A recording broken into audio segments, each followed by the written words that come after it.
우리 3주째 같은 말씀으로 함께 말씀을 나누고 있는데, 특별히 믿음으로 사는 삶에 대해서 계속해서 이야기를 나누고 있습니다.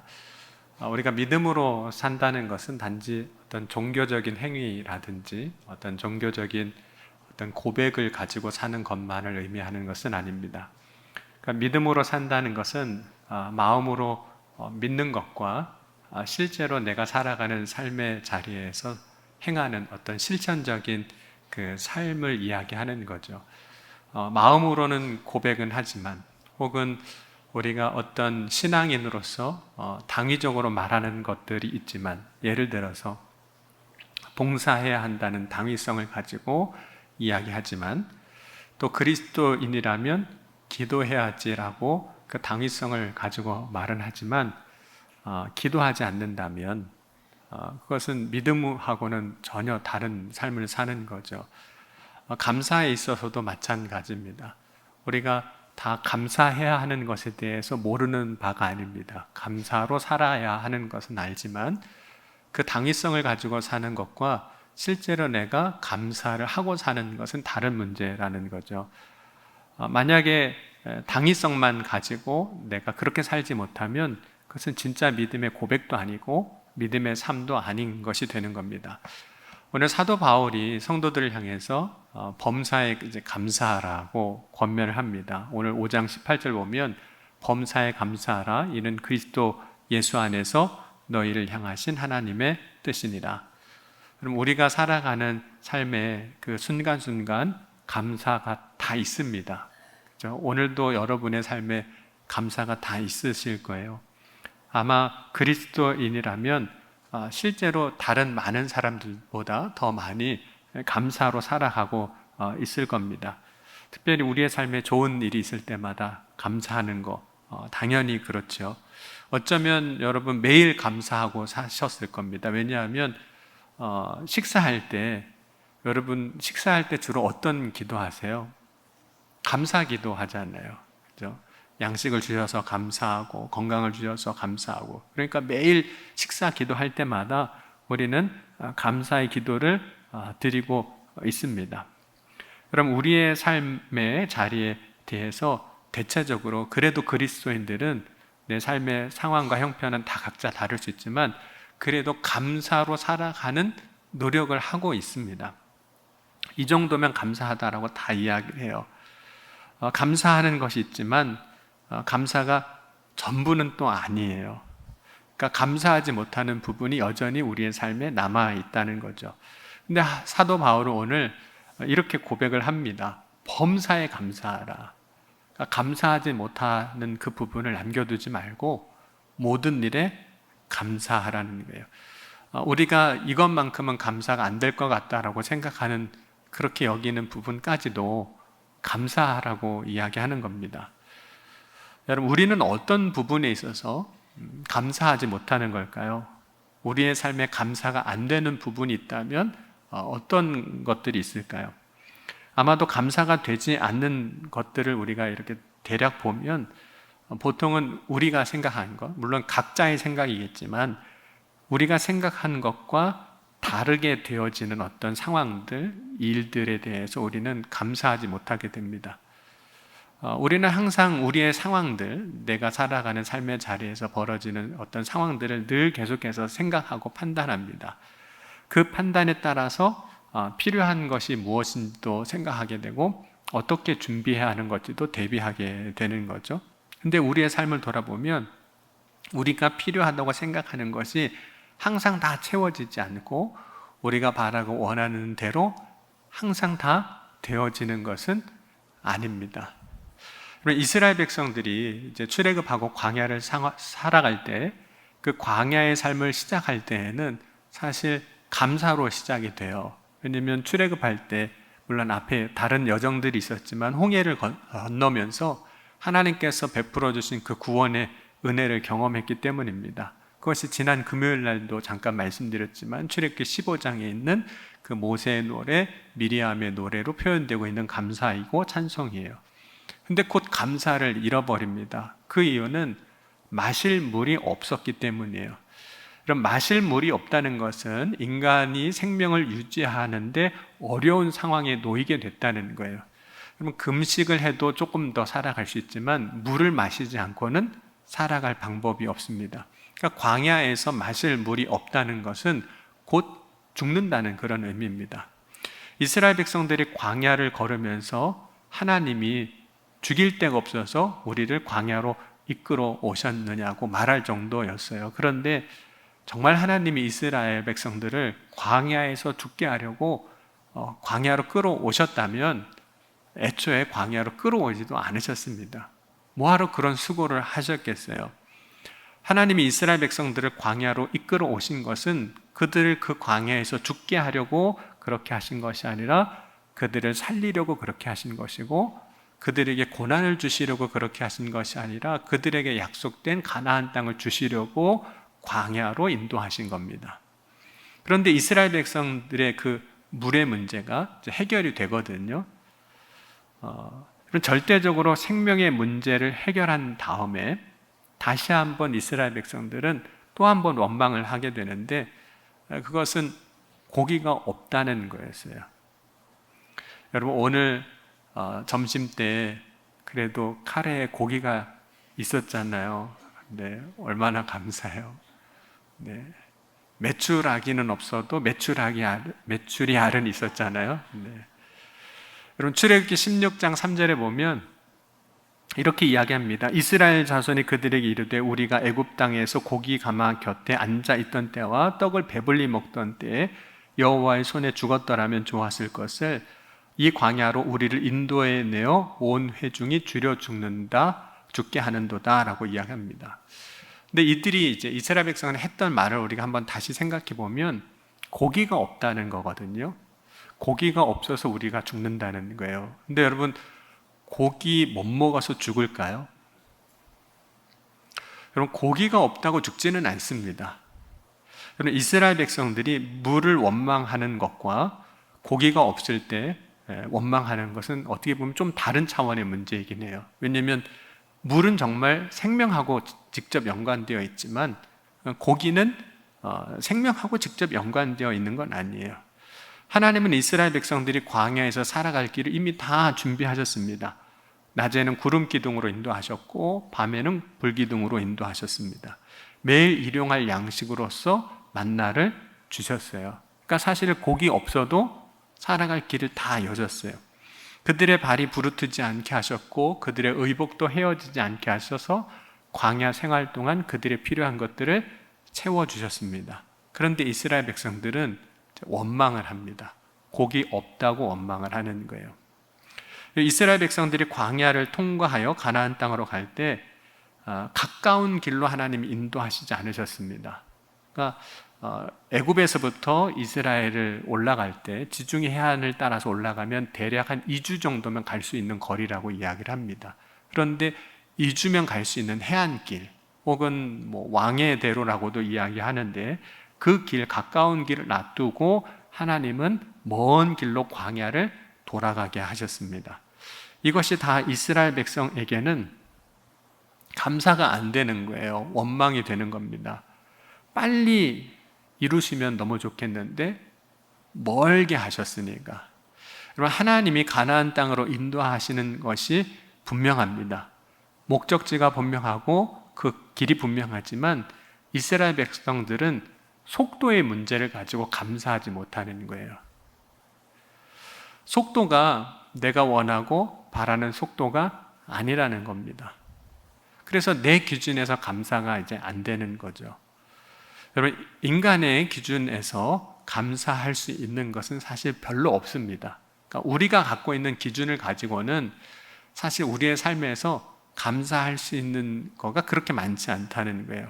왜냐하면 우리가 갖고 있는 감사의 기준은 대부분 내가 원하는 것의 충족인데, 여러분, 인간의 욕심을 충족시켜 줄 수 있는 것은 있을까요? 없을까요?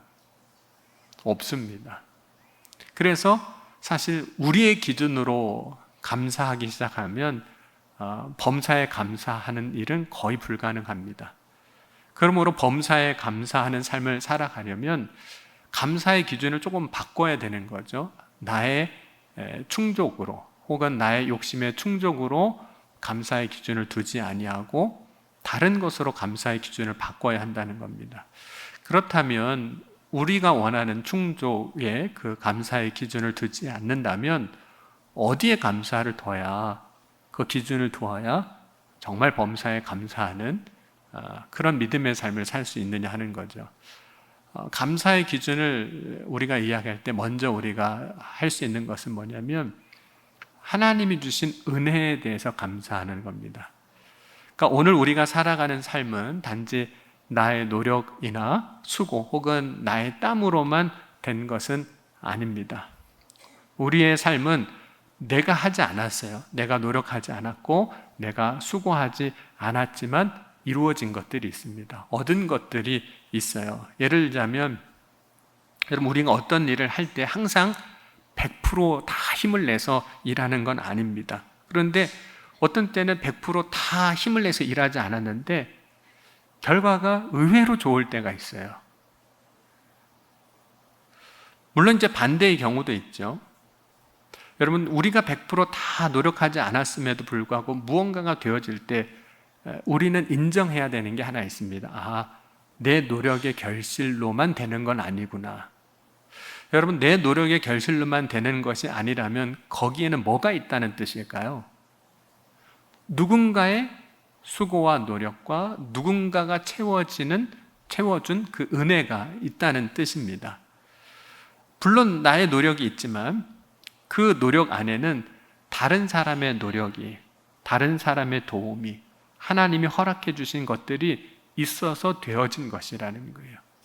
그러니까 하나님의 은혜에 대해서 우리가 기억하면 감사할 수 있는 거죠. 여러분, 사도 바울이 고린도전서 15장 9절과 10절에 이런 고백을 합니다. 나는 사도 중에 가장 작은 자라. 나는 하나님의 교회를 박해하였으므로 사도라 칭함받기를 감당하지 못할 자니라. 그러나 내가 나 된 것은 하나님의 은혜로 된 것이니 내게 주신 그의 은혜가 헛되지 아니하여 내가 모든 사도보다 더 많이 수고하였으나 내가 한 것이 아니요 오직 나와 함께 하신 하나님의 은혜로다. 그러니까 바울의 고백의 핵심은 뭐냐면 나의 나 된 것은 하나님의 은혜로 된 것이라는 거예요. 그러니까 하나님의 은혜로 된 것을 고백하고 나니까 감사한 거예요. 왜냐하면 내가 나 될 수 있는 것은 내 노력으로만 된 것이라면 이렇게 안 될 텐데 거긴 하나님의 은혜가 채워진 거잖아요. 어떤 방식으로든 어떤 모양으로든 채워지는 거예요. 그러니까 감사가 되는 거예요. 그래서 바울이 자신에게 있었던 육체의 가시, 처음에는 감당하기가 너무 어려웠지만 그 육체의 가시도 나중에는 감사하게 되는 거예요. 감사로 그것을 고백할 수 있게 되는 거죠.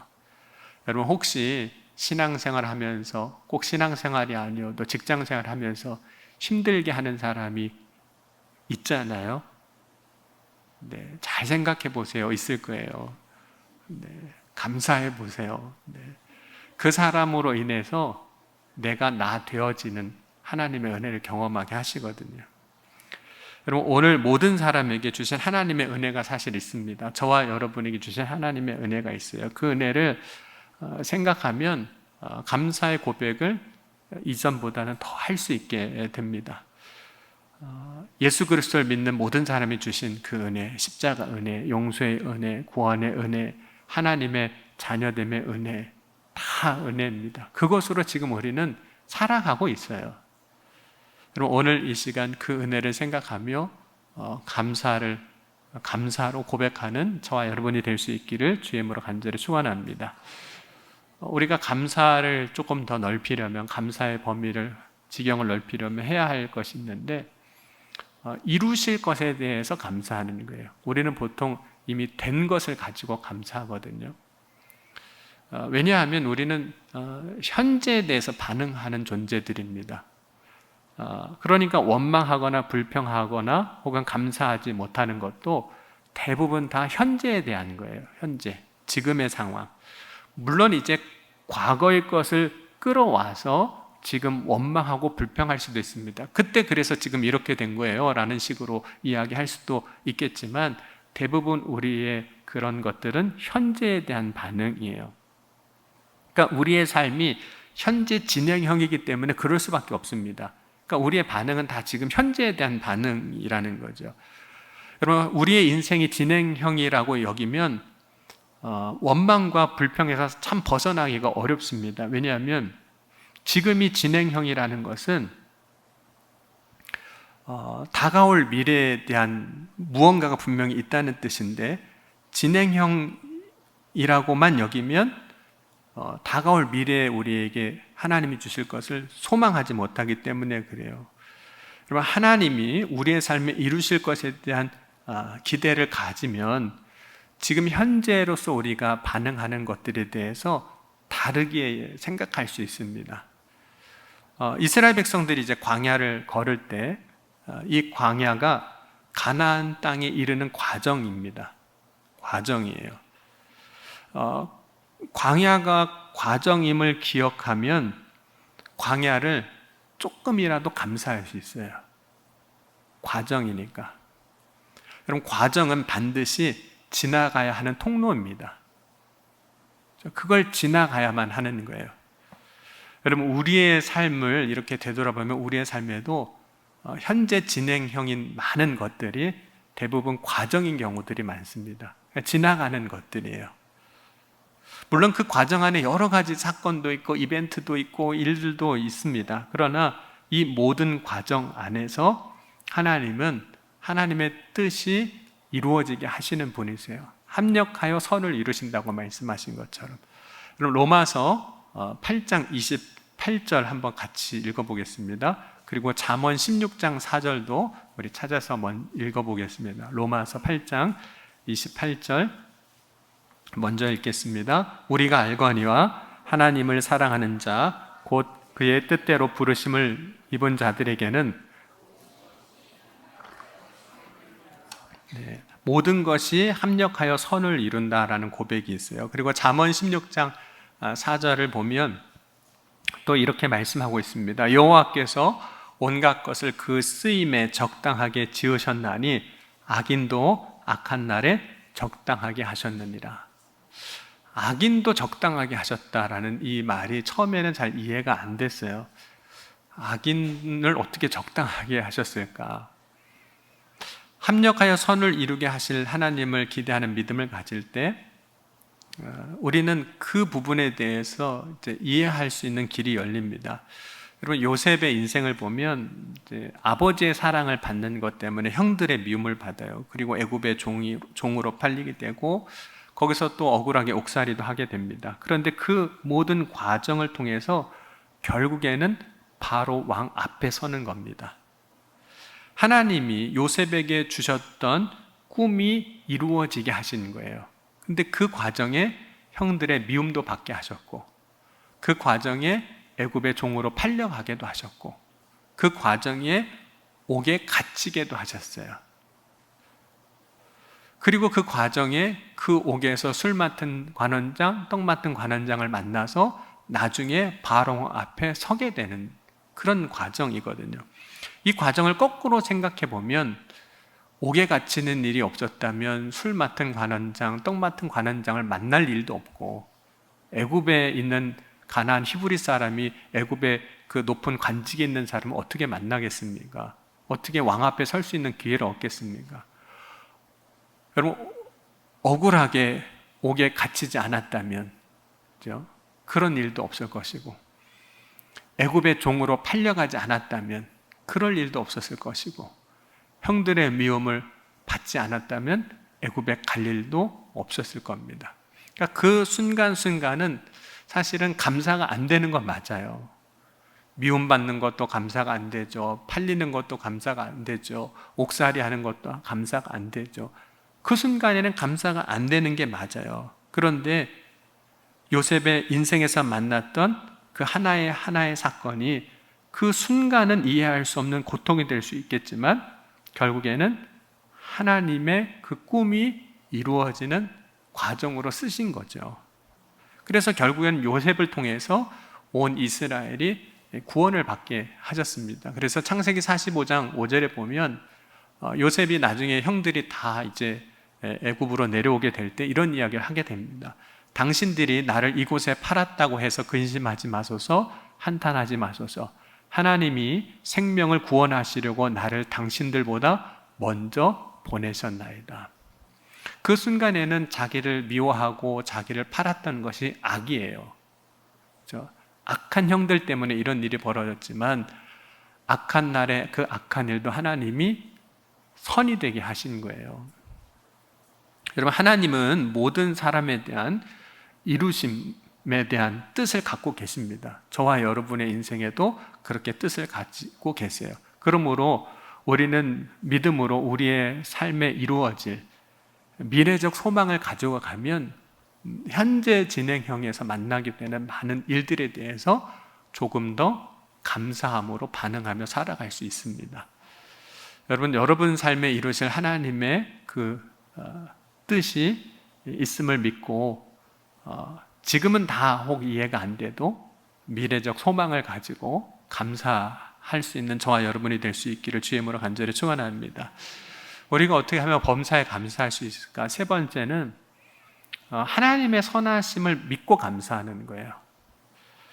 여러분, 우리가 어떤 상황이나 일이 일어났을 때 우리는 그 상황이나 일을 이해해 보려고 애쓰게 됩니다. 저도 그런 성질을 갖고 있는 사람이에요. 어떤 일이 일어나면 이해를 좀 해보려고 막 해요. 그래서 중고등학교 때 제가 좋아했던 과목이 수학이에요. 수학은 이해하면, 생각하면 이해가 되는 것들이거든요. 그러니까 그걸 좋아했어요. 그러니까 이해가 돼야만 뭐가 되는 거니까. 과정으로서 그런데 받아들일 수 없고 하나님의 은혜가 무엇인지도 모를 때가 있습니다. 그때 이해하려고 막 했는데 이해가 안 되는 거예요. 여러분, 이때 우리에게 필요한 것은 우리의 인생, 내 삶을 주관하시는 분이 하나님이시고 그 하나님은 선하시다는 믿음을 갖는 겁니다. 선하신 하나님이 역사하고 계심을 믿고 그 하나님이 행하시는 일에 대해서 믿음으로 감사하는 것밖에는 없어요. 그렇게 해야 될 수밖에 없는 때가 있습니다. 왜냐하면 여러분, 우리의 인생에는 설명이 안 되는 일들이 많아요. 그리고 누가 설명해줘도 그게 이해 안 되는 것들이 너무 많아요. 앞서 이야기한 것처럼 이전에는 설명이 안 되는 것을 설명해 보려고 애썼습니다. 상황이나 문제를 그래서 이해해 보려고 막 애썼어요. 그런데 때로는 이해하려고 하는 것을 포기해야 한다는 걸 깨달았어요. 그러니까 내가 이해해야만 뭔가를 하니까, 자꾸 하려고 하니까 이해하는 것을 포기해야 하는 거구나. 그래야 머리도 안 빠지고. 여러분, 우리가 맞이하는 여러 가지 상황에 대해서 왜? 라는 질문을 할 수밖에 없는 상황들이 있어요. 그리고 왜? 라는 질문에 전능하신 하나님이 나에게 납득할 만한 방식으로 설명해 주시기를 우리는 바랍니다. 그런 질문을 해요. 하나님, 왜 그러신 거예요? 라고 우리는 질문을 하게 되죠. 하나님 대답해 주세요 라고 이야기를 해요. 근데 어떤 때는 하나님이 그냥 설명해 주시면 좋겠는데 설명 안 하시고 그냥 침묵하실 때도 많습니다. 가만히 계세요. 설명을 해 주셨으면 좋겠는데. 그래서 답을 얻지 못한 상태, 그래서 힘들어하고 답답해하고 어려워하는 일들이 있는 거죠. 아마 그것은 저의 삶에만 그런 일들이 있는 것이 아니라 여러분들도 믿음의 삶을 살아갈 때 설명이 안 되는, 그렇죠? 왜라고 하나님 앞에 답을 해달라고 질문을 해도 답이 없는 그런 경우들을 만나게 됩니다.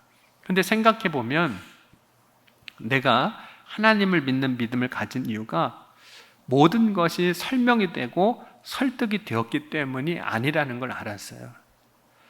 나에게 설명이 돼서 내가 하나님을 믿었는가? 나에게 설득하는 하나님의 그 힘이 있어서 내가 하나님을 믿었는가? 그거는 아니었습니다.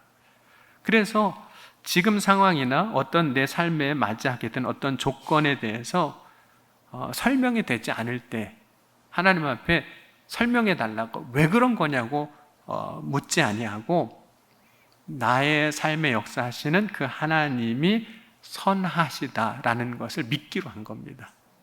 그 선하신 하나님을 믿는 거예요. 여기서 제가 말씀드릴 수 있는 것은 이거밖에 없는 것 같아요. 그냥 믿는 거예요. 선하신 하나님을 믿는 거예요. 어떤 조건을 달지 않고 단서를 달지 않은 채 선하신 하나님을 믿기로 한 겁니다.